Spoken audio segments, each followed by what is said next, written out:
שלום ילדים חמודים, מה שלומכם? שבת הזה אנחנו קוראים פרשת בשלח וגם קוראים לשבת הזה שבת שירה. ובתור ילדה היינו עושים משהו ממש כיף בשבת שירה, אז אני רוצה להגיד לכם מה היינו עושים. יש מדרש שהשם הוא שלח את המן. מן זה האוכל שהשם שלח לנו מהשמיים, ואז בני ישראל היו אוספים את זה, וכל פעם היו לוקחים ליום אחד. ומה שקרה, שהיה שבת, השם אמר לקחת ליומיים, שלא יהיה מן משמיים, ושבני ישראל הם צריכים לקחת ליומיים. והיו שני אנשים שקראו להם דתן ואבירם, והם רצו להראות שזה לא נכון, והם באו, ובבוקר בשבת הם שמו מן על הרצפה, משהו שהיה נראה כמו מן, כדי שבני ישראל היו חושבים שבאמת נפל מן, אבל השם אמר שלא יהיה. ומה שקרה, הם שמו את המן על רצפה, והציפורים, הם באו לאכול את המן לפני שבני ישראל התעוררו. אז יש מנהג בשבת שירה להכין אוכל לציפורים ולשים את זה בחוץ. כשהייתי ילדה, היינו מכינים כל שבת שירה אוכל לציפורים. אז עכשיו אני אכין אוכל לציפורים ואני אתלה את זה על העץ בחוץ. אז הנה, תראו מה אני עושה. אפשר לקחת איזשהו ממרח שקצת ויקי, חמת בוטנים או משהו כזה. יש לי תמרים פה, וזה רק עוזר שזה ידבק.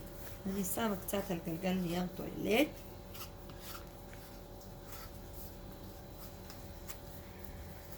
הנה, זה כמו דבק, אבל אנחנו לא רוצים לשים דבק לציפורים, כי זה מסוכן להם.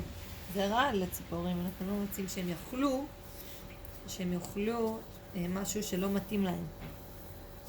אז הנה אני שמה קצת ממרח תמרים, אפשר חמת בוטנים גם, אפילו קצת טחינה, ואחרי זה אפשר לשים אוכל לציפורים. עכשיו יש לי בבית במקרה אוכל לציפורים, אבל אם אין, אפשר גם לשים פירורי לחם, או אם יש לכם איזשהו גרעינים, אז אפשר להוסיף. אז הנה, אני מפזר קצת גרעינים של ציפורים פה, קצת אוכל של הציפורים, ואני מגלגלת את זה בתוך האוכל. אחרי זה אני אקח חוט,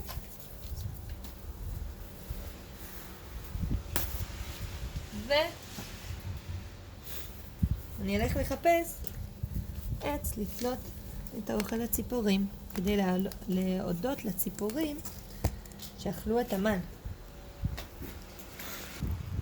הנה קצת יורד גשם, אבל אני עדיין רוצה להודות לציפורים.